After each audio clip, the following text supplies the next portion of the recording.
बिस्मिल्लाहिर्रहमानिर्रहीम। अस्सलामु अलैकुम।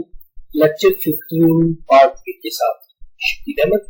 और अब हम इसमें जो है अगले एक स्टेप की तरफ जाएंगे और हम इसमें देखेंगे कि कुछ चीजें हैं जो बुनियादी तौर पे हम जान चुके हैं कि मसलन एक जो साइकिल है वो किस तरह से मुकम्मल होता है, जिसमें फेच है, जिसमें डिकोड है, और ये सारा एक साइकिल किस तरह से मुकम्मल होते हैं। इसी तरह हम रीड का साइकिल भी मुकम्मल करते हैं, इसी तरह हम राइट का साइकिल भी मुकम्मल करते हैं और इसके दौरान एग्जीक्यूशन भी करते हैं। तो ये एक कंप्लीट साइकिल किस तरह से बनता है, ये बहुत बुनियादी चीजें हम देख चुके हैं।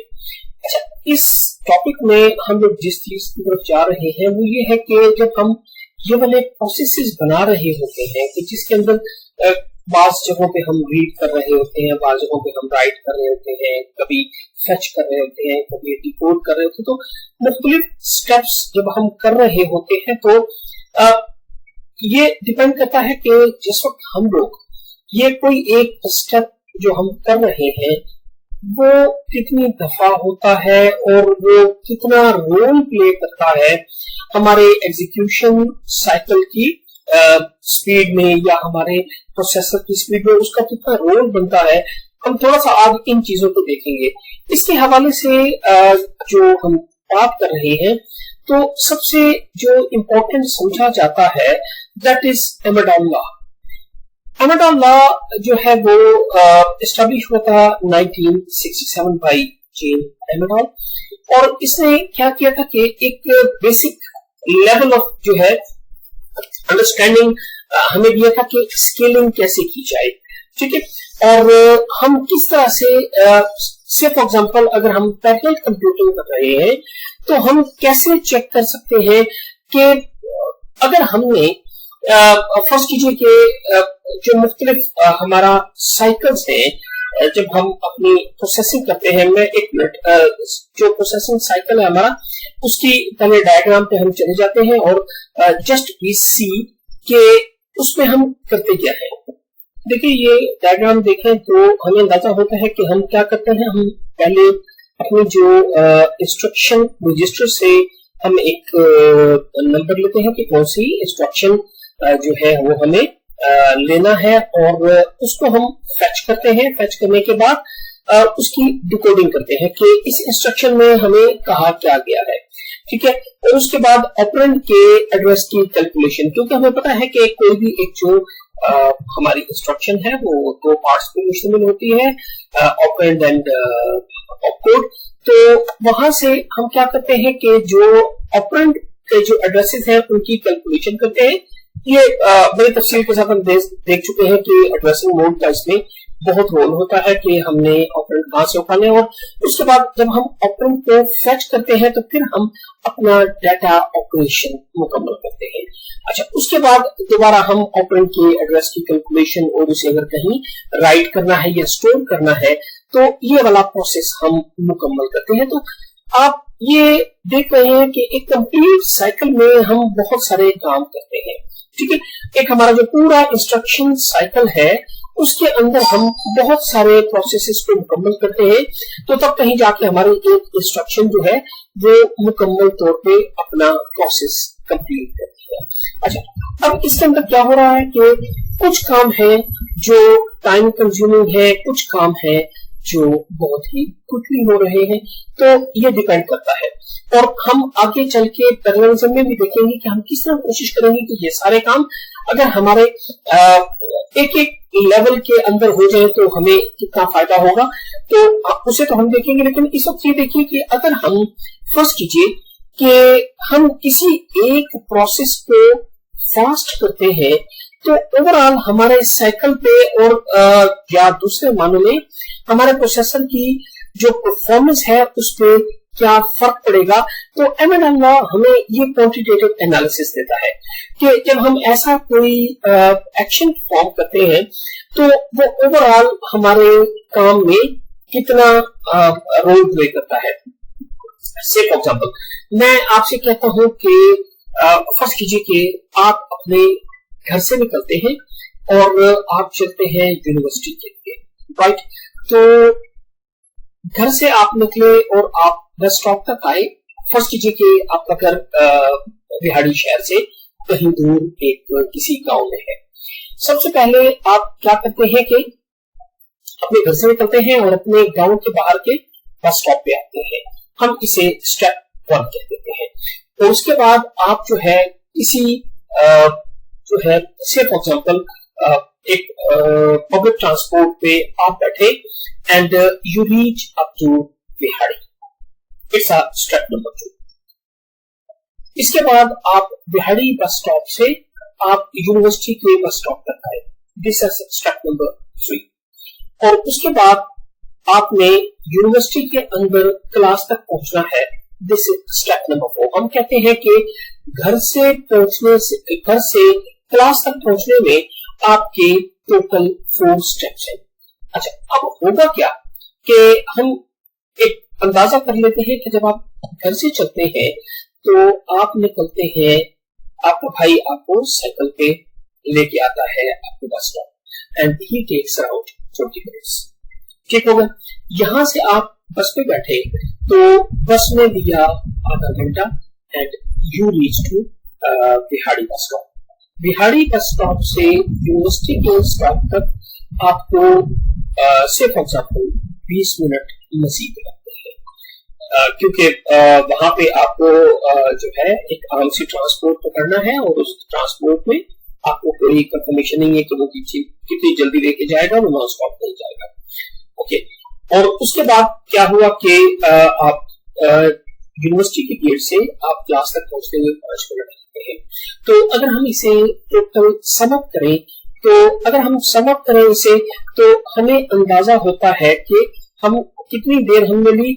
हमने स्टेप 1 लिया, स्टेप 2 लिया। स्टेप 1 में हमने कहा था कि हमने 20 मिनट लिए, ठीक है। उसके बाद हमने स्टेप 2 में कहा था कि 30 मिनट लिए। स्टेप 3 में हमने कहा था 20 मिनट और इसके बाद आपने 5 मिनट लिए स्टेप 4 में। तो ये टोटल अगर आप देखें तो this is equal to 75 minutes. यानी कि आपको अपने घर से निकलने से जो है एक नॉर्मल रूटीन के तहत मैं कह रहा हूं यू नीड 75 मिनट्स। अच्छा, अब क्या हुआ कि आपने कहा कि इस प्रोसेस को कुछ थोड़ा सा बेहतर किया जाए। थोड़ा सा बेहतर करने के लिए जब आपने घर में बात की तो आपको अलाउ कर दिया गया कि from tomorrow you will go over से फॉर एग्जाम्पल आपको मोटर बाइक पे छोड़ा जाएगा और मोटर बाइक पे आपने जो फर्स्ट 20 मिनट में साइकिल पे था that was converted into 5 minutes. अच्छा, जब ये 5 मिनट में कन्वर्ट हुआ तो आप देखिए कि ओवरऑल आपका जो टाइम है दैट बिकेम 60 मिनट्स। तो इंप्रूवमेंट कितनी हुई अगर आप देखिए तो आपने एक स्टेप जो पहले वाला स्टेप था दिस पर्टिकुलर स्टेप, इस स्टेप को आपने कन्वर्ट कर दिया है 25%, राइट। 1/4 पे आ गए ना, आप 25% पे आ गए। तो ओवरऑल जो आपको इम्पैक्ट हुआ है वो 25% का नहीं है। अगर आप उसे देखें तो आपको अंदाजा होगा कि आप 75 के मुकाबले में 60 मिनट्स में आ गए हैं and what you actually got benefit is, यहां से आप अंदाजा कर सकते हैं कि आपकी परफॉर्मेंस कितनी इंप्रूव हुई। आप जो है वो 75 मिनट से 1 घंटे पे आ गए। मीन्स कि यू एक्चुअली जो आपने रिडक्शन की थी वो एक स्टेप में 75% की थी। 75% आपने पहले स्टेप में रिडक्शन की और आप आ गए 25% पे and the overall improvement you received is around 20%, क्योंकि आपने अब जो आपका टाइम है that is 80% of the previous time. जो प्रीवियस टाइम था आपका वो अगर 100 था तो 75/60 को अगर आप करते हैं तो यू हैव गॉन टू 80%। ठीक हो गया। तो आपको ये चीजें का अंदाजा देती है कि जब आप अपने किसी एक प्रोसेस को इंप्रूव करते हैं तो वो ओवरऑल इम्पैक्ट कितना डालता है। आपने अपने स्टेप 1 को 75% रिड्यूस कर दिया या दूसरे मामले में हम कहते हैं कि we reach up to 25% and the overall impact एक स्टेप को 75% रिड्यूस करने से आपने अपना जो टाइम है उसको रिड्यूस कर दिया। Overall quantitatively you have gone to 80%, या दूसरे मानों में आपने 20% की एफिशिएंसी गेन कर दी है। और अगर टू टर्म में देखें तो आपने 25% की एफिशिएंसी अचीव की है। तो हम ये एक छोटी सी बात थी, इब्तदाइया था इसका। तो अब हम चलते हैं कि एमेडाल लॉ प्रॉपरली कहता क्या है। हम वापस अपने स्लाइड पे जाते हैं जी। तो एमेडाल लॉ जो है that forms the basis for quantitative principles in computer system design and can be applied to the other application domains as well, ठीक है। और अब हम कहते हैं कि एमेडाल लॉ है क्या। It can be used to find the maximum expected improvement of an overall system when only a part of system is improved. जैसे मैंने कहा कि आपने अपने ट्रैवलिंग का सिर्फ एक लेग या एक पार्ट आपने जब इंप्रूव किया तो ओवरऑल सिस्टम पे इंप्रूवमेंट किस तरह आती है। अगरचे मैंने जो एग्जांपल दी है that was from the routine life, normal life, हम उसे आगे चलते हुए कंप्यूटर की लैंग्वेज में भी हम देखेंगे कि हम उसे कैसे कर सकते हैं। It basically states that the performance improvement to be gained from using some faster mode of execution is limited by the fraction of the time the faster mode can used. ये बड़ी इसके अंदर इंपॉर्टेंट बात है। First कीजिए कि आप further improve करना चाहते हैं अपने आप को, तो फर्दर इंप्रूवमेंट आप ये देखिए कि स्टेप 1 में आपके गांव से जो कोई चीज आपको फास्टेस्ट मोड में ला सकती थी, आपको बस स्टॉप, ठीक है। डेफिनेटली आपके घर से बस स्टॉप तक एरोप्लेन को चलने से इट मीन्स कि आप यू आर बाउंड कि इंप्रूवमेंट की एक लिमिट होती है। ऐसा कुछ नहीं हो सकता कि आप 0 सेकंड के अंदर या 0 मिनट्स के अंदर आप अपने घर से उसमें पहुंच जाते हैं। हाँ, अब जो आपके पास इंप्रूवमेंट की गुंजाइश है वो ये है कि आप पब्लिक ट्रांसपोर्ट की, बस की बजाय अगर कोई फास्टर कार आप इस्तेमाल कर ले तो you can reach earlier to the university. हो सकता है कि वो अगर आपकी प्राइवेट कार है तो वो आपको स्ट्रेट अवे जो आपका स्टेप 2 है और जो स्टेप 3 है, मींस के आपके गांव के बस स्टॉप से जो बिहाड़ी तक है और बिहाड़ी से आगे यूनिवर्सिटी तक है, वो 2 स्टेप्स कन्वर्ट होके एक स्टेप हो जाए and the whole time is converted only to the 20 seconds और 25 seconds, so sorry 25 minutes, maybe 20 to 25 minutes। तो क्या होगा कि you can get the improvement। लेकिन यहां भी आप एक बाइंडिंग आपके ऊपर आएगी, आप बाउंड होंगे कि एक हद होगी, आप कार कितनी तेज चला सकते हैं ओवर दिस रोड, तो आप उसके बाउंड होंगे। यानी कि इंप्रूवमेंट के ऊपर भी हम ऐसा नहीं कर सकते कि कोई अनलिमिटेड इंप्रूवमेंट करें, ठीक है। तो यही एमेडाल लॉ की जो पोस्टुलेट्स हैं वो उनमें पहली बात ये है कि अगर एक पार्ट ऑफ द सिस्टम के अंदर आप कोई इंप्रूवमेंट करते हैं तो वो ओवरऑल सिस्टम की इंप्रूवमेंट में आप कैलकुलेट कर सकते हैं कि आपने कितनी इंप्रूवमेंट दी। नंबर 2 ये कहता है कि इंप्रूवमेंट जो आप ले सकते हैं कुछ फास्टर मोड ऑफ एग्जीक्यूशन, कुछ आप तेजी करके bye the fraction of the time when the faster mode can be used. तो ये भी इसको भी एक इसकी लिमिट है, ठीक है। ऐसा नहीं है कि आप कहें कि जी आपने 0 टाइम में सब कुछ कर लिया, आप फास्टेस्ट मोड पे तो जा सकते हैं, बट आप ये नहीं कह सकते कि बस ये हो गया, नहीं, ऐसा नहीं होता, ठीक है। तो एमेडाल लॉ ये कहता है कि लिमिटेशंस है and this is very useful to check whether any proposed improvement can provide the expected return। हाँ, ये बहुत इंपॉर्टेंट है कि आप फर्स्ट कीजिए कि आपने जो अपनी पहला स्टेप था वहां पे कार से ज्यादा तेज गांव की जो पगडंडी है उस पर कार के मुकाबले में ज्यादा तेजी से आप मुख्य बाइक पे जा सकते हैं, तो ठीक है। अगर आप आगे के पोर्शन में आप जो है वो कार अडॉप्ट कर देते हैं और एक स्टेप स्ट्रेट अवे रिमूव कर देते हैं, तो उसमें क्या होगा कि अब आप ये देखिए कि जितना आपने टाइम बचाया उसके मुकाबले में जो आपका एक्सपेंस है, क्या वो जस्टिफाई करते हैं? Should we go for it? ठीक है, तो हमें इस चीज को भी देखना है कि क्या जो हम उसके अंदर इंप्रूवमेंट ला रहे हैं, क्या वो एक्सपेक्टेड रिटर्न भी है हमारा या नहीं। ऐसा तो नहीं है कि देखिए इंजीनियरिंग कभी भी आपके ऊपर किसी चीज के ऊपर वो नहीं लगाती, पार नहीं लगाती। इंजीनियरिंग में हर चीज की इंप्रूवमेंट कहीं ना कहीं मौजूद होती है। एक्सेप्शन की मैं बात नहीं करता, लेकिन यह है कि टेक्नोलॉजी में इंप्रूवमेंट की हर जगह गुंजाइश मौजूद होती है। लेकिन उस इंप्रूवमेंट की कॉस्ट पे करने के लिए क्या हम रेडी हैं?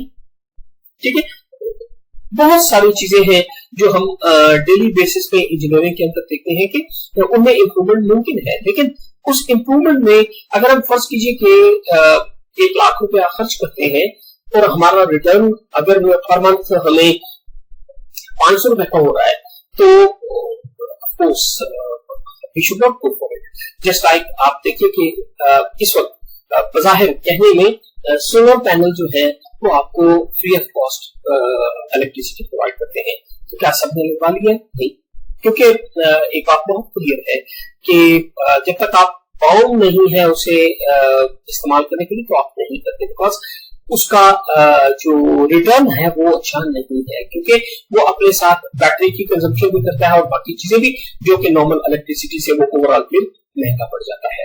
हाँ, डायरेक्टली यूज करते हैं तो वो कुछ अलग बात होगी, लेकिन उसका जो एक्सपेक्टेड रिटर्न है, ऐसे में आप बाउंड हो जाते हैं कि सिर्फ दिन के कुछ देर में ही जब आपको पूरी पावर मिल रही होगी तो आप इस्तेमाल कर सकते होंगे, वरना आप नहीं इस्तेमाल कर सकते। तो लिहाजा एमेडॉन लॉ जो है वो आपको ये भी कहता है कि आप करने को तो इंप्रूवमेंट करने, लेकिन क्या वो आपको एक्सपेक्टेड रिटर्न देता है? Use by computer design to enhance only those architectural feature that result in a reasonable performance improvement. Yes, अगर आपको रीजनेबल परफॉर्मेंस इंप्रूवमेंट आती है, बिस्मिल्लाह उसको इंप्रूव कीजिए। अगर आपको नहीं मिल रहा तो फिर उसे इंप्रूव करने की वजह आप देखिए कि कोई और स्टेप है जो आप इंप्रूव करें तो आपको बेहतर रिटर्न आएगा। और इसलिए हम इसे कहते हैं क्वांटिटेटिव प्रिंसिपल्स इन डिजाइन, कि आप ये देखते हैं कि आप क्वांटिटेटिवली एनालिसिस कर सकते हैं कि आपको इस चेंज का कितना फायदा होगा, क्या आपको रिटर्न मिलता है या नहीं। असल में एमेडॉन लॉ जो है वो डेमोन्स्ट्रेट करता है law of diminishing return. Law of diminishing return क्या है? Law of diminishing return basically तो इकोनॉमिक्स का एक बहुत कमाल का कानून है, लेकिन अगर आप उसे अपनी जिंदगी में भी इस्तेमाल करते हैं तो आपको अंदाजा होता है कि इट्स अ फैंटास्टिक लॉ, कि जस्ट लाइक कि मैं कहता हूं कि आपको बहुत ज्यादा प्यास लगती है, तो आपने एक पानी का पूरा जग लिया और आपने पहला गिलास पिया। जो रिफ्रेशमेंट आपको, या जो जितना रिफ्रेशिंग आपका पहला घूंट होगा, दूसरा उससे कम होगा, और आपने पूरा गिलास पी लिया। आपकी एटलीस्ट वो जो शिद्दत की प्यास थी वो टूट गई। अब आप जो दूसरा गिलास पिएंगे तो वो उस लेवल का आपको सेटिस्फेक्शन नहीं देगा। आप तीसरा गिलास पिए तो अब आपको हो सकता है कि बिल्कुल ही किसी किस्म की सेटिस्फेक्शन ना हो, रादर आप ओवरलोड हो जाए। ठीक है, तो क्या हो रहा है कि जो रिटर्न है, जो बेनिफिट है, वो एक हद तक तो आपको अच्छा मिलता है। अगर आप चौथा गिलास भी उसके बाद पी लेते हैं तो पॉसिबली यू मे वॉमिट। ठीक है, तो क्या हुआ कि जो उसका रिटर्न है वो नेगेटिव हो गया। तो एग्जैक्टली इसी तरह है कि यहाँ पे एक एग्जांपल मैंने दी है कि suppose we are improving a part of the computer system that affects only 25% of the overall task. ठीक है, कि हमने एक सिस्टम को इंप्रूव किया तो हमें उससे मिला अप्रोक्सीमेटली 25% जो है वो, उससे हमें जो बेनिफिट है ओवरऑल हमें जो बेनिफिट हुआ, जैसे हमने थोड़ी देर पहले देखा था कि 20% का बेनिफिट हमने लिया था एक लेग को इंप्रूव करने से। The improvement can be very little और एक्सट्रीमली लार्ज। देखते हैं इस बात का मतलब क्या है। With infinite speed up the 25% of the task can be done in a zero time, right. चलो जी, हमने इतना उसको सिस्टम को फास्ट कर दिया कि वो जीरो टाइम में हो गया। अब क्या हुआ कि वो काम जो आप 1/4 टाइम में कर रहे थे, फर्स्ट कीजिए कि मैं कहता हूं कि अगर आप उसे 1 घंटे में कर रहे थे तो आपने अपने प्रोसेस को 25% जो था वो इम्प्रूव कर लिया। इम्प्रूव जब कर लिया तो अब आप उसे कर सकते हैं 1 minus 0.25 hours, ठीक है। This is equal to 0.75 hours, right. तो हम देखते हैं कि वो अब हम उसी को कर सकते हैं 0.75 hours को। अच्छा, हमें इसका बेनिफिट क्या हुआ? हमें इसका बेनिफिट जो हुआ, स्ट्रेट अवे आपने एक यूनिट टाइम में जो आप काम कर रहे थे, आपने उसको कर लिया 0.75 पे। तो स्ट्रेट अवे जो आपको इसका बेनिफिट होगा that will be equal to 1. जो आंसर आएगा वो 1.33 है। मींस के इंप्रूवमेंट से पहले अगर आप वो काम अगर उसकी परफॉर्मेंस थी, now it's a 33% speed up या 33% मोर। तो अगर आप इधर देखिए तो एग्जीक्यूशन टाइम ओरिजिनल जो था वो 1 था और एग्जीक्यूशन टाइम न्यू जो है वो 1 minus 0.25, यानी कि 0.25 को आपने इतना स्पीड अप किया कि वो 0.25 या 25% ऑफ द टास्क जो था वो स्ट्रेट अवे जीरो टाइम में होना शुरू हो गया और आपने जो वही काम है वो 0.75 टाइम में आपने वो कर लिया। तो यू एक्चुअली गेट 33% इंप्रूवमेंट, या आपकी जो मैक्सिमम पॉसिबल स्पीड अप है दैट इज इक्वल टू 1.33। अच्छा, अब एक बात बड़ी क्लियरली ध्यान में रखिए, आप इस एक टास्क को ऑलरेडी इतना इंप्रूव कर चुके हैं कि वो लगभग इंफिनिटली आप उसको इंप्रूव कर चुके हैं और that has gone to zero. और इसका मतलब यह है कि आप इस सिस्टम के अंदर अब 33% से ज्यादा एफिशिएंसी नहीं ले सकते। हाँ, जो बाकी का 75% टास्क है, उस टास्क के अंदर अगर आप इंप्रूवमेंट करते हैं तो आप फर्दर बेनिफिट ले सकते हैं। ये एक आपको बता रहा है कि जो आपकी लिमिटेशंस हैं वो क्या है, ठीक है। तो इसी तरह हम आगे चलते हैं और हम ये देखते हैं कि Amadeus law concerns the speed of achievable from the improvement into the contribution that affects the fraction, ठीक है। बड़ी खूबसूरत सी बात हमने कर ली। हमने कहा कि एक जॉब थी 100%, ठीक है। एक पूरा काम जो था that was equal to 100, ठीक है। अगर वो काम था equal to 100%, ठीक है, मैं ये कहता हूं कि that was equal to 100%, ठीक है। 100% को अगर आप आम मैथमेटिक्स की लैंग्वेज में देखिए दैट इज इक्वल टू 1, ठीक हो गया। अगर आपने उसका कुछ हिस्सा, उसकी कोई फ्रैक्शन f को आप इंप्रूव करना चाहते हैं, बिल्कुल ऐसे जैसे कि हमने सबसे पहले एग्जांपल, उसी एग्जांपल को मैं बार बार कोट करूंगा क्योंकि इट्स इजियर टू लर्न।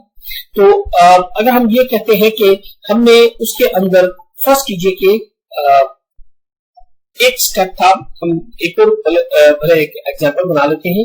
इस 100% के अंदर हमारे जितने स्टेप्स थे तो उन स्टेप्स को मैं कर लेता हूं। फर्स्ट कीजिए कि इक्वल इन साइज से चले 25% प्लस थोड़ा चेंज कर देने से हमें फायदा भी हो जाएगा। ले जी 35% प्लस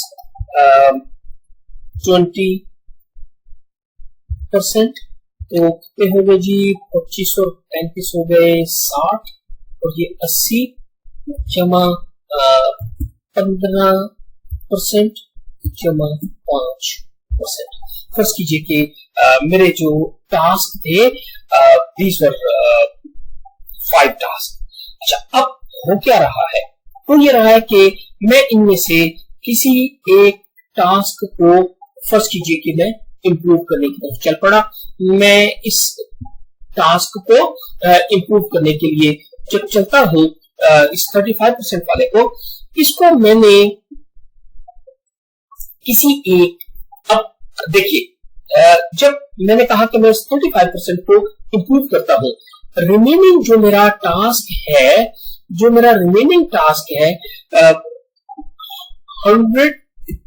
माइनस 35 रह गया। ठीक है, तो फ्रैक्शन मैंने उसमें से बाहर निकाल ली, तो बाकी 65% तो वही रहेगा। ठीक है, 65% वही रहा, और जो 35% है उसको मैं इंप्रूव करना चाहता हूं। देखिए यहाँ पे देखिए कि मैंने टास्क जो थे, ये फर्स्ट कीजिए कि टोटल यहां से यहां तक जो टास्क था complete, that was equal to 100। ठीक हो गया, या 1 के बराबर आप कह लें, 100% कह लें या 1 कह लें। उसके अंदर से मैंने 35 निकाल दिए, 35 को अलग रख दिया, और ये 65 जो है वो 1 माइनस एफ के बराबर हो गया। एक फ्रैक्शन या उसका एक हिस्सा मैंने अलग कर लिया। ठीक है, तो एफ जो है, अगर आप यहां पे देखें तो ये जो एफ है वो है 35, और जो 65 है दैट इज इक्वल टू 65%। अच्छा, अब आप जब इंप्रूवमेंट करने लगेंगे, आप कहते हैं कि मैं इस 35 को 5 गुना इंप्रूव कर लेता हूं, इसका टाइम 5 टाइम्स शॉर्ट कर लेता हूं। ठीक है, तो ऐसे में हम क्या कहते हैं कि हमने जो उसके अंदर स्पीड अप लिया, दैट वाज इक्वल टू, तो हम स्पीड अप कहते हैं कि उसके अंदर एस जो है दैट इज इक्वल टू 5।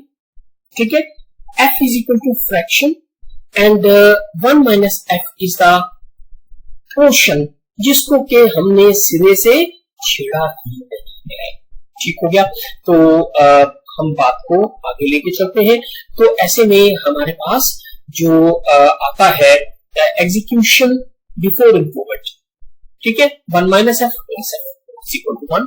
ठीक है, इसको बेशक आप कह ले 1 के अंदर प्लस एफ और माइनस एफ करके तो यू में करने, लेकिन असल में इसको मैथमेटिकली समझने की बजाय इसको लॉजिकली समझना है।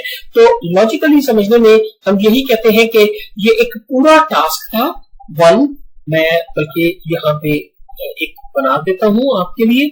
मैं कहता हूं कि जो पूरा टास्क था दैट वाज इक्वल टू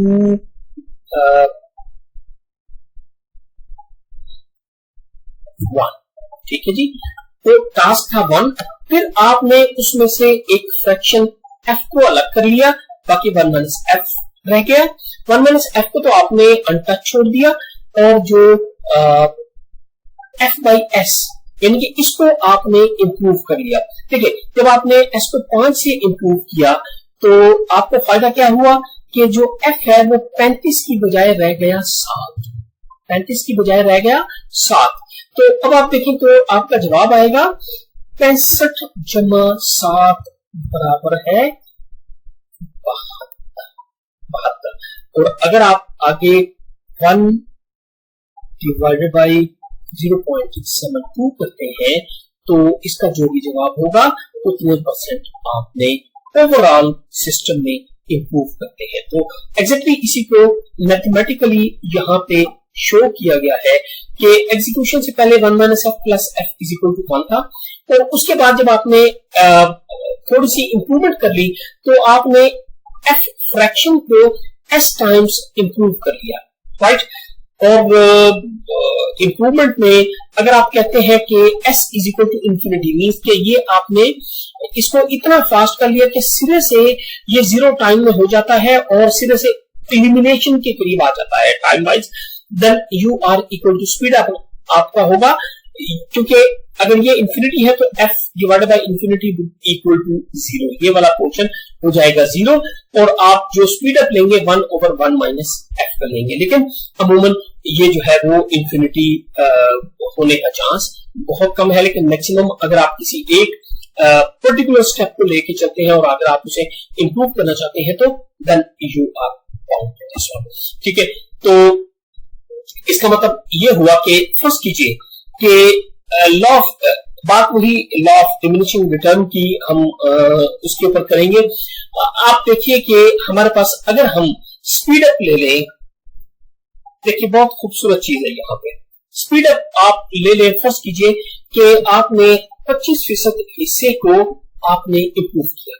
ठीक है, जब आपने 25% हिस्से को इंप्रूव किया, अगर आपका स्पीड अप था 1 मीन कि आपने कुछ भी नहीं किया, आपने कुछ भी नहीं किया, तो if s is equal to 1 तो इसका मतलब 1 प्लस f क्या होगा 1 f ओवर s। अगर s 1 है तो ये प्लस f माइनस f खत्म हो गया और 1 ओवर 1 इज इक्वल टू 1, कोई स्पीड अप नहीं है। अगर आपने उस पर्टिकुलर 25% हिस्से को डबल स्पीड पे कर दिया तो यू विल गेट 14%, राइट। देखिए जस्ट डबल किया, ठीक है, तो आपको फायदा हुआ 14% का। ठीक होगी बात। आपने 2 को 2.5 गुना मजीद बढ़ा दिया उस सिस्टम को, यानी कि 5 पे चले गए। अब 2.5 गुना से आपकी इंप्रूवमेंट आई ओनली 11%, ओनली 11%। और अगर आप देखिए आपने डबल पे आपको 14 मिल रहा था और 10 गुना आपने चीजों को तेज कर दिया। 10 गुना तेज करने से आपको सिर्फ एडिशनल 15% मिला। देखिए सिर्फ डबल करने से आपको 14% मिल गए थे, फिर उसके बाद 10 गुना करने से आपको 15% और मिले हैं। ठीक हो गया। इसी तरह आप 50 गुना पे चले जाएं तो आपको 32% की इंप्रूवमेंट आती है, और आप जब 100 पे जाते हैं तो आपको 33% की इंप्रूवमेंट आती है।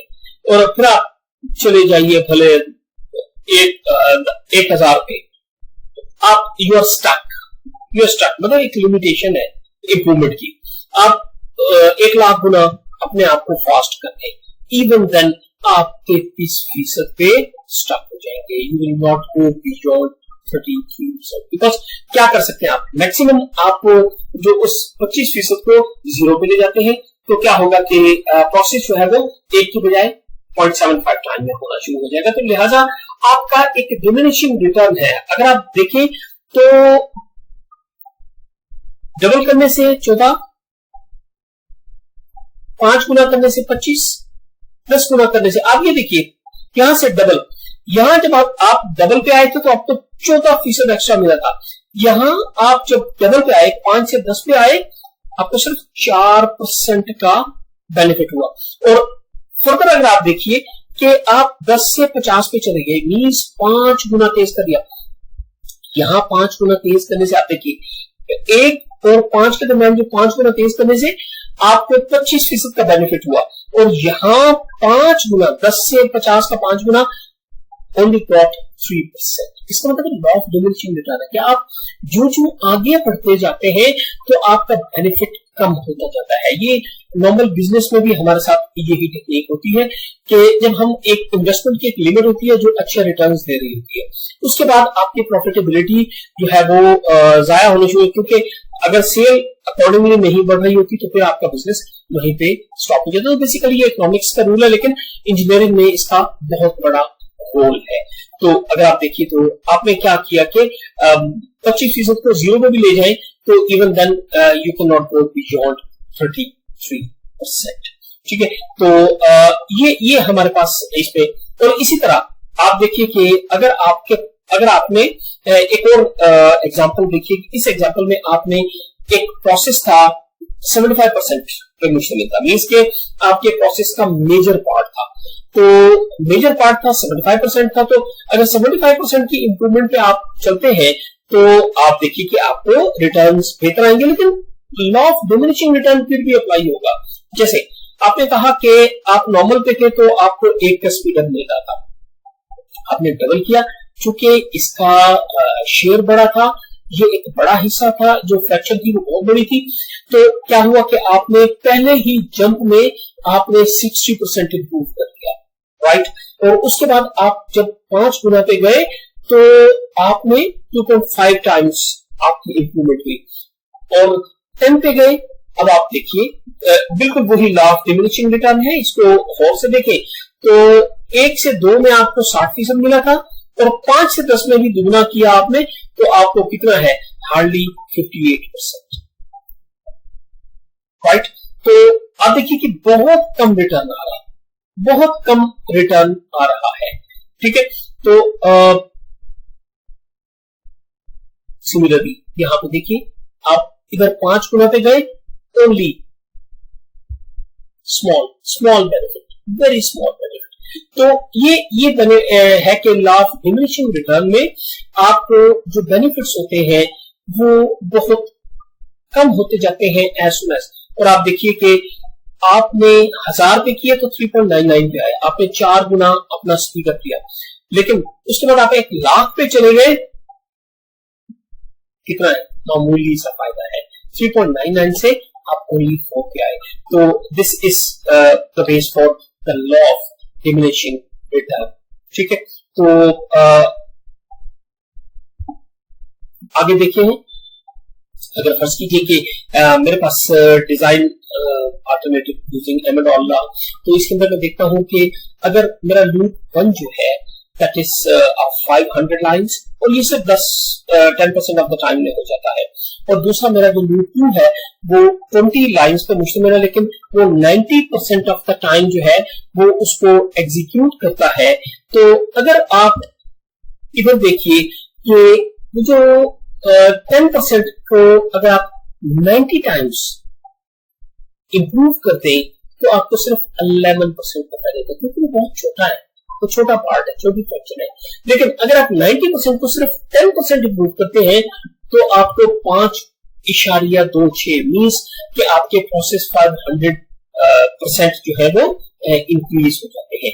इसी तरह अगर आप उसका जो कोई किसी का 25% पोर्शन है, उसको मैथमेटिकली आप करके देखिए, 1/1 minus F plus F over S का जो पीछे हमने कानून पढ़ा था, तो उस कानून के तहत अगर आप इन्हें सॉल्व करके देखिए तो आपको ये वाले बेनिफिट्स पता चलेंगे। और इसके बावजूद आप देखेंगे कि एक खास सतह पे जाके you will be stuck up, आप उससे आगे नहीं बढ़ सकेंगे, ठीक है।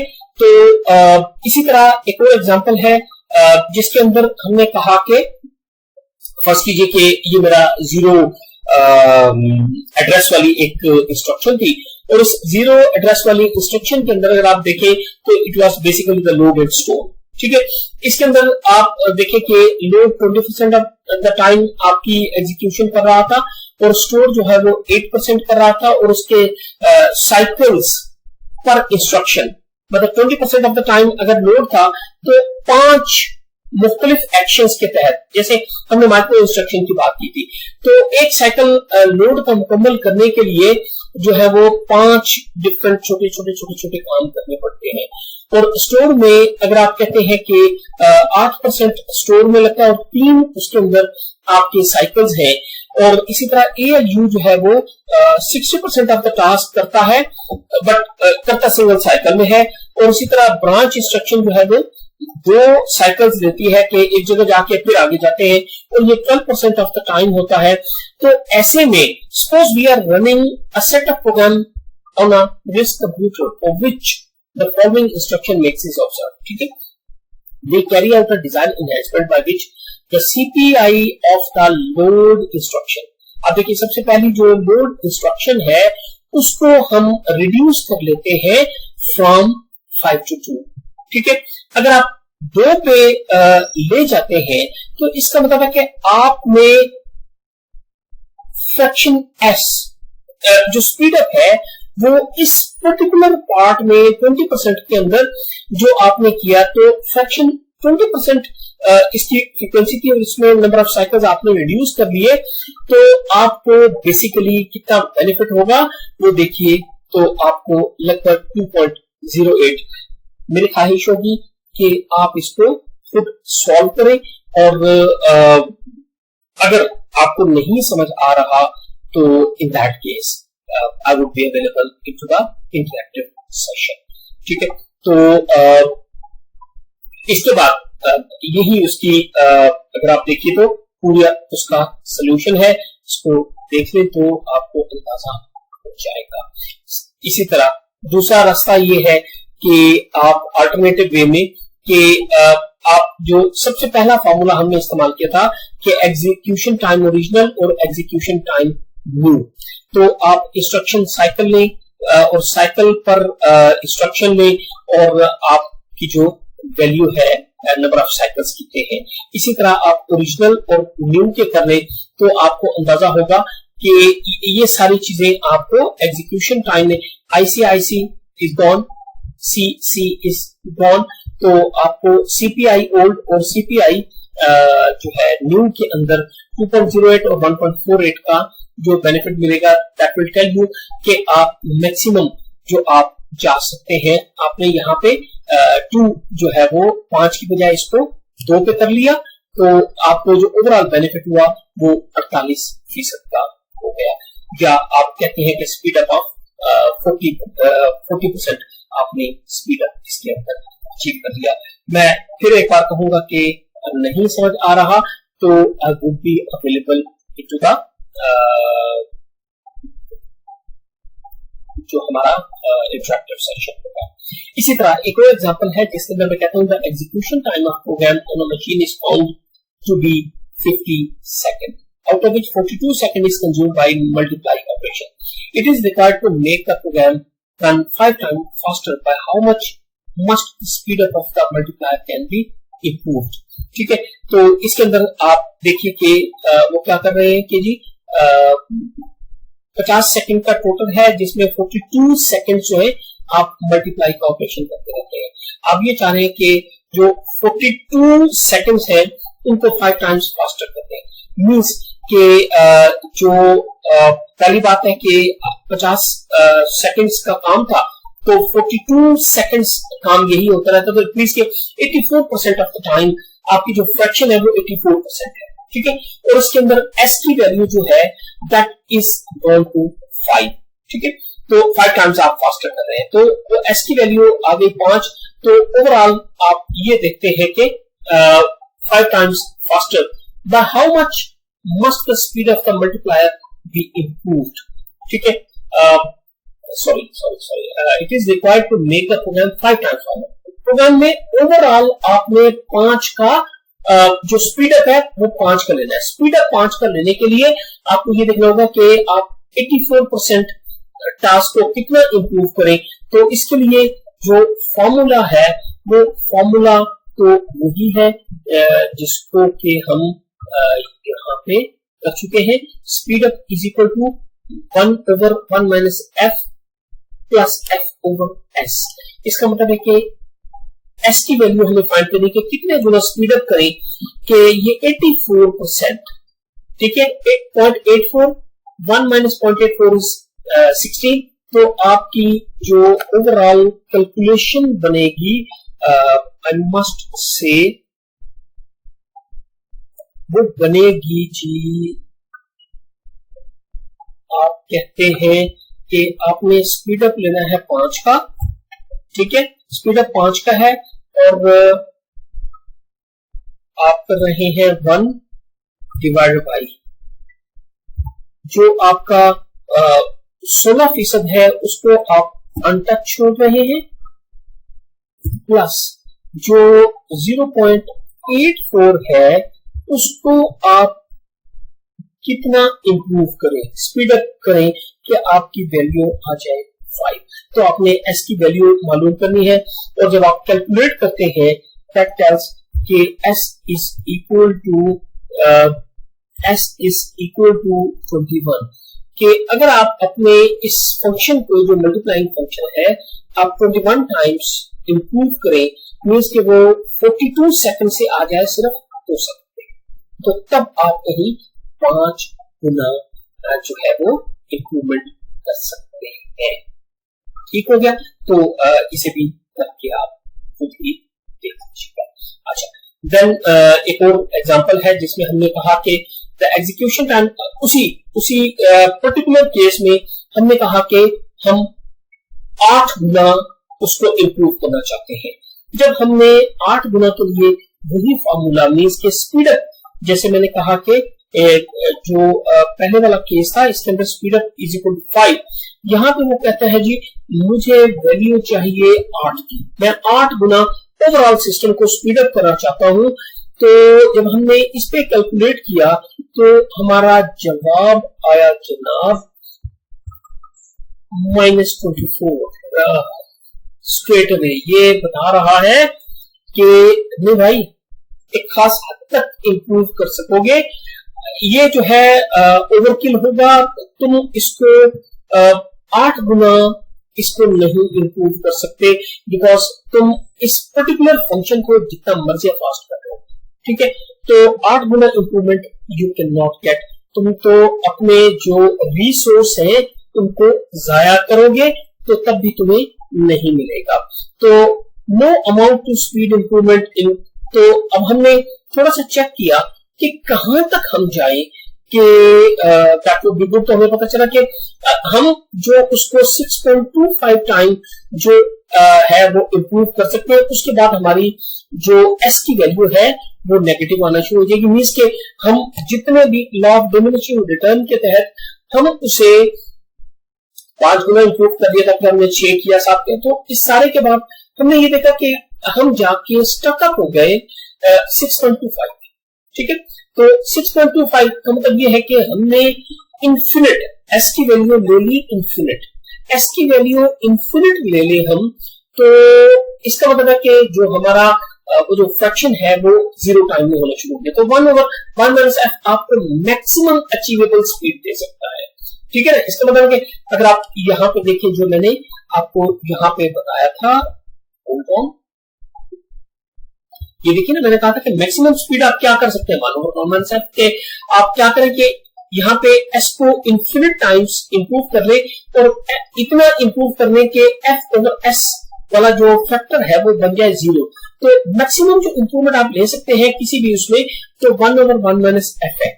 आपको well with in this limit रह के अगर आप करेंगे तो तब तो आपको स्पीड अप मिलेगा, लेकिन अगर आप उससे बढ़ के स्पीड अप करने के चक्कर में होंगे तो आपको नहीं मिलेगा। तो आपने जब 1/1 - f/s के जरिए देखा तो आपको पता चला कि मैक्सिमम स्पीड अप आपको जो मिल सकता है दैट इज इक्वल टू 6.25। तो 6.25 तक इंप्रूव तो आप करें, लेकिन इससे ऊपर अगर आप फास्टर करने के लिए जितनी एफर्ट्स करेंगे वो एफर्ट्स आपकी बेसिकली जाया जाएंगी और that would be totally the wastage of the resources. मैं यहाँ पे एक छोटी सी बात और भी करना चाहूंगा जी। यहाँ पे देखिए कि suppose we plan to upgrade the processor of a web server. The CPU is 30 times faster on search queries than old processor. The old processor is busy with search queries 80% of the time. Estimate the speed up obtained. अब देखिए कि 80% काम जो है वो आपने 30% improve कर लिया, तो 20% जो आपकी जॉब है वो तो रही वही, ठीक है। तो अगर आपकी वो वाली जॉब वही रही तो इट मीन्स कि the benefit you got is 4.4 times, means के आपका जो स्पीड अप है वो बढ़ जाएगा 4.41 टाइम्स, मीन्स के 441%, 400% से 441% आपने इंप्रूवमेंट ली। The reason is very clear. आप यहाँ पे देखिए कि आपने स्पीड अप लेना है, स्पीड अप लेना है तो 20% को तो आप छेड़ ही ले रहे हैं, ठीक है। This is equal to 1 - f। जो 80% टास्क था उसको आपने 30 गुना इंप्रूव कर दिया, ठीक है। तो आपने जब उसे 30 गुना इंप्रूव कर दिया तो 0.2 हुआ, और इसमें अगर आप देखें तो 0.8 जो है वो 30 से रिड्यूस हो गया, ठीक है। तो 30 टाइम्स रिड्यूस हो गया। जब ये रिड्यूस हुआ तो ओवरऑल जो आपको स्पीड अप इसके अंदर मिलेगा, that speed up is equal to 4.41 times. This is the Amdahl law. और अमेडॉन लॉ हमें यही बताता है कि जो जब कोई भी एक डिजाइनर, कोई भी एक सिस्टम का डिजाइनर अगर अपने सिस्टम की इंप्रूवमेंट के लिए काम कर रहा है, तो उस इंप्रूवमेंट के अंदर उसे बहुत सारी चीजों का ध्यान रखना है। पहली बात तो ये है कि उसे ये देखना है कि अगर वो इंप्रूव कर सकता है, अगर उसे अच्छा स्पीडअप लेना है, तो अगर अच्छा स्पीडअप लेना है, जैसे हमने इस पर्टिकुलर एग्जांपल में देखा, अगर आप 80% को हिट करते हैं और उसे फास्ट कर लेते हैं, you get a very good speedup, ठीक है। इसी तरह हमने इसके अंदर देखा था कि हमने 84% को हिट किया था, तो हमें एक अच्छा स्पीडअप मिला था कि हम 5-6 गुना तक चले गए थे। लेकिन अगर आप एक और एग्जांपल जो हमने की थी, अगर आप इसके अंदर देखिए कि आपने 10% को हिट किया, 10% की फ्रैक्शन ली और उसे 90 गुना भी तेज कर दिया ना, तो सिर्फ 11% की इंप्रूवमेंट आई। और 90% को आपने सिर्फ 10% भी इंप्रूव कर दिया, तो आप you went up to 5 times, ठीक है, 5 टाइम्स, ओवर 5 टाइम्स आप इंप्रूव हो गए। इसी तरह 25% को 25 गुना फास्टर करने से सिर्फ 32% का आपको बेनिफिट होता है। तो लिहाजा जब भी आप जो है ना, that gives a quantitative analysis. जो डिजाइनर को अमेडॉन लॉ का फायदा होता है वो ये है कि which process should have been improved, ताकि जो है वो उसको किस प्रोसेस को अगर वो जाके हिट करता है तो उसको बेनिफिट हो कि ये जो है उसे एक अच्छा स्पीड अप मिलेगा। तो अच्छे स्पीड अप के लिए जो एक्चुअली हमें देखना होगा वो ये है कि किस प्रोसेस को हम कैसे इंप्रूव कर सकते हैं। जैसा एक जब हम कंप्यूटर की बहुत ही स्टार्टिंग फेज में थे, तो उसके अंदर सिर्फ एडर और सबट्रैक्टर होते थे, राइट। तो जब हमने फर्स्ट कीजिए कि अगर एक फंक्शन परफॉर्म करना है, तो फंक्शन है कि 5 मल्टीप्लाई बाय 25 कि 5 को 25 से मल्टीप्लाई करो, तो सिस्टम के अंदर क्या था कि उसके अंदर वो कहता था 5 जमा 5 जमा 5 जमा 5 जमा, तो उसे क्या होता था कि एक प्रोसेस जो है वो उसे 25 दफा वो रिपीट करता था, तो उसे एक्चुअल जो है वो वैल्यू मिल जाती थी। स्पीड अप के लिए क्या किया गया, मल्टीप्लायर सर्किट्स बनाए गए।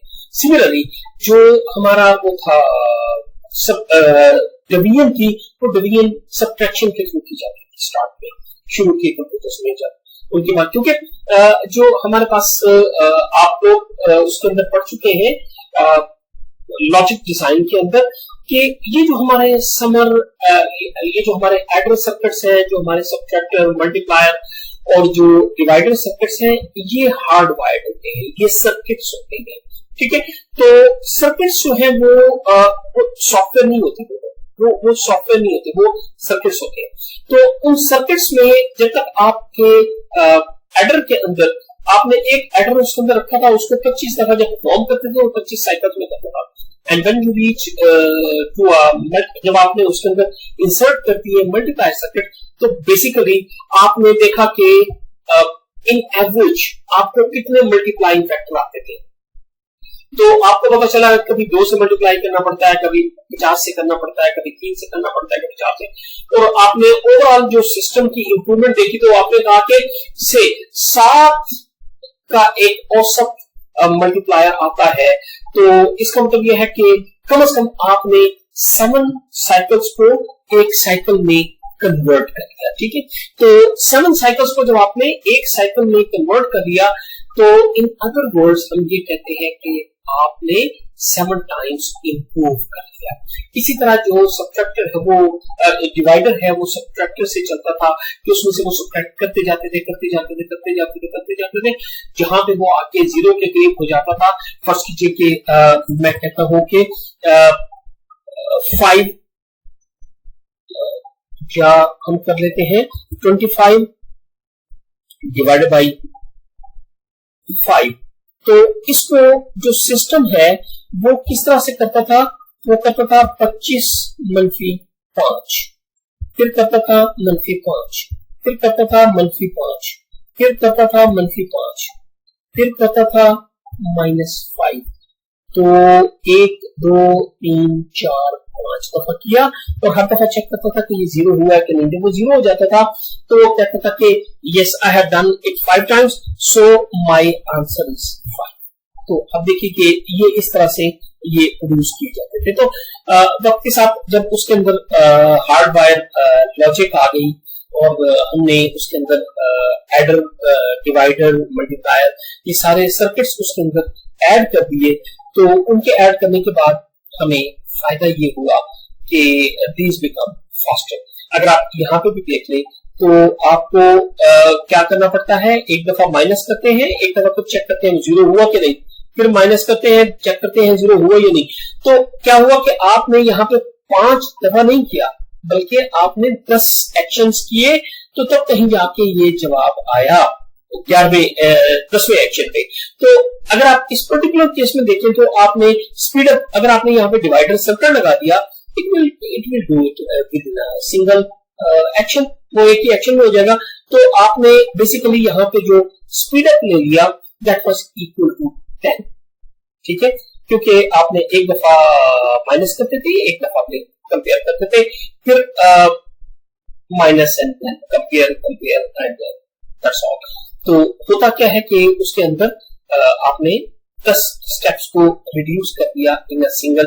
तो ये जो हम कहते हैं स्पीड अप करना या फास्ट करना, तो उसके अंदर यही चीज है कि हम किसी प्रोसेस को इंप्रूव कर लेते हैं, हम उसमें किसी एक प्रोसेस को इंप्रूव कर लेते हैं। जैसे हमारा जो फेचिंग का प्रोसेस है, अगर आपने मेमोरी से आप उठा रहे थे तो आप कैशे लगा लें, ठीक है, क्या हुआ, आपका फेचिंग साइकिल इंप्रूव हो गया। अगर वो जितना टाइम उसने सेव किया, आप कहते हैं उतना आपने स्पीड अप ले लिया। और अगर आपने उसके अंदर फर्दर इंप्रूवमेंट की तो लेवल 1, लेवल 2, लेवल 3 कैशे और and so on and then registers. तो क्या होता है कि आप इस तरह से अपने जो प्रोसेसेस है उनको इंप्रूव करने से आप स्पीड अप ले सकते हैं। तो एमडॉल्स लॉ आपको यही डिफाइन करके देता है कि आप अपने प्रोसेसेस को इंप्रूव करके आप स्पीड अप ले सकते हैं, लेकिन वो स्पीड अप बाहर हाल एक लिमिट के अंदर है। आप एक लिमिट को क्रॉस नहीं कर सकते, क्योंकि एक पर्टिकुलर स्टेज पे लॉ ऑफ डिमिनिशिंग रिटर्न के तहत जो है आपको कहीं पे स्टॉप होना पड़ता है। लेकिन ज्यादा बेहतर ये होता है कि आप, चूंकि जैसे मैंने सबसे पहली मिसाल दी थी कि पहला गिलास आपको जितना रिफ्रेश करेगा बाकी गिलास जो है वो उतने नहीं करेंगे। तो इसका मतलब कि हर प्रोसेस में पहला गिलास डालें, मींस के आप एक प्रोसेस की बजाय मल्टीपल प्रोसेसेस को इस तरह इंप्रूव करें कि हर एक के अंदर थोड़ी थोड़ी अगर एडिशन होगी तो उस प्रोसेस के अंदर उसका लॉ ऑफ डिमिनिशिंग रिटर्न के तहत बहुत अच्छा इंपैक्ट आएगा। और उस इंपैक्ट को आपको जो कैलकुलेट करने का तरीका है वो मैंने यहाँ पे बता दिया है। और this is what the Amdahl's law states. Amdahl's law यही हमें कहता है कि आप दोबारा मैं उसमें चला जाता हूँ जो उसकी डेफिनेशन है।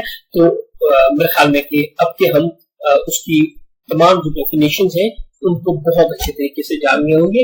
उसने कहा था it can be used to find the maximum expected improvement of the overall system when only one part of the system, वो जो फ्रैक्शन है पार्ट को इंप्रूव करने से ओवरऑल कैसे कैलकुलेट होता है। It basically states the performance of improvement to be gained from using the faster mode of execution is limited by a fraction of time. उसने कहा कि बहरहाल आप एक जगह पे लिमिटेड हो सकते हैं, तो ऐसा नहीं है कि आप कोई अनलिमिटेड उसके अंदर बेनिफिट ले सकते हैं। तो जिस फ्रैक्शन या जिस पार्ट को आप इंप्रूव कर रहे हैं तो मैक्सिमम क्या कर सकते हैं कि उसको इन्फिनिट इंप्रूवमेंट दे सकते हैं। उसके बावजूद आपके सिस्टम में जो इंप्रूवमेंट होगी वो कहीं जाके लिमिट हो जाएगी। तो यहीं पे मैं खत्म करता हूँ। Basically we started this lecture with this idea that this lecture 15 part B, but ultimately इसने जो टाइम हमें कंज्यूम किया है उसके तहत ये 16 का पार्ट ए भी बन गया है, because we had given cost 1 hour in this case। तो I just finish here। ये हमारा जो लेक्चर है that is 15 का पार्ट बी भी है और 16 का पार्ट ए भी है। तो I stop here. Thank you very much. सलाम।